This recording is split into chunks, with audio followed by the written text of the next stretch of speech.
Hello and welcome to Let's Review. Eating out is one of those pleasures that I suspect a great many of us share. But let's be honest, I would not have thought to make it the central focus of a video game. But hey, just because I wouldn't have thought to do it doesn't necessarily mean it's a bad idea. So that makes the obvious question, is Cafe Memoria actually any good as a game? Well, to answer that question we start as always with the gameplay. Once again, we enter the realms of games without gameplay. Some people obviously have a problem with this. Personally, I don't. I think if your game has a sufficiently strong story, and if it lets you choose how that story develops, then you can do something very interesting with it.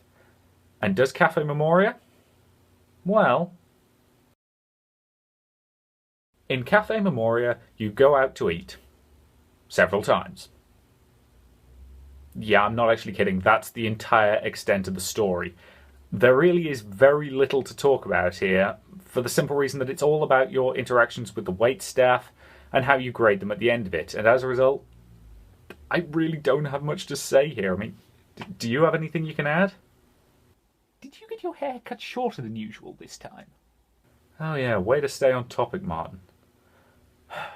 To answer the question, no, I got it cut to the same length as always. Really? It feels shorter than usual. Look, I'm sorry that our weird and frankly kind of confusing physical link saddles you with my hair, but can you please focus? Oh, yes. Are these waitstaff at least interesting? A little. Due to the extreme shortness of this game, they're all a bit broadly sketched without too much depth to them, but I did enjoy the conversations that I had with them. There are 5 paths through this game. Each one is unlocked as you complete the previous one, and each runs to around about 20 minutes. That is exceedingly short for a video game. I know, but honestly, I'm not sure how much longer they could have actually stretched the concept.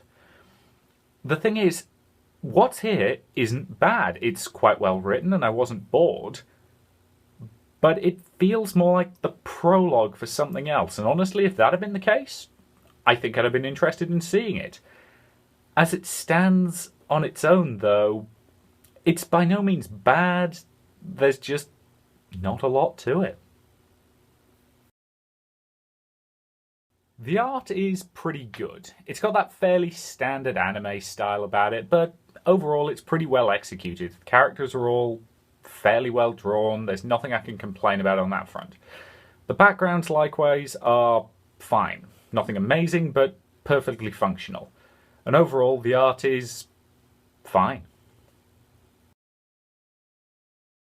The voice acting is kind of mixed. While most of the staff turn in decent if unexceptional performances, the main character is just... I don't know, there's something about his voice that winds me up the wrong way. And honestly, it sounds like he's half asleep when he's reading most of his lines. As for the music, it's fine. It's nothing at all memorable, but it serves its function completely adequately. Overall, the audio is simply okay. So, did I enjoy Cafe Memoria? Yeah, for the most part I did. Should you buy it? Ultimately, Cafe Memoria is free, and I think that works to its benefit. If I had paid money for this, I'd probably have been quite disappointed. But as a free way to waste a couple of hours, it's pretty decent. And honestly, I think it works best as a proof of talent for the people who made it. It's not going to change your world, but they are a studio that I'm going to start keeping my eye on from now on, and hopefully they can make something really interesting in the future. Now, if you'll excuse me, I'm really kind of hungry right now. I think I'm going to make myself some lunch. I will see you later.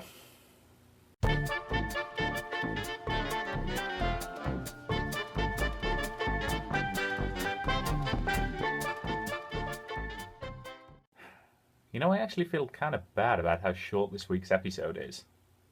Well, was there anything else worth saying about the game? Not really, no.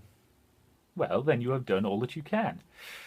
If you're that concerned, why don't you, I don't know, pad it out with a recipe or something? Nah, that'd just be silly.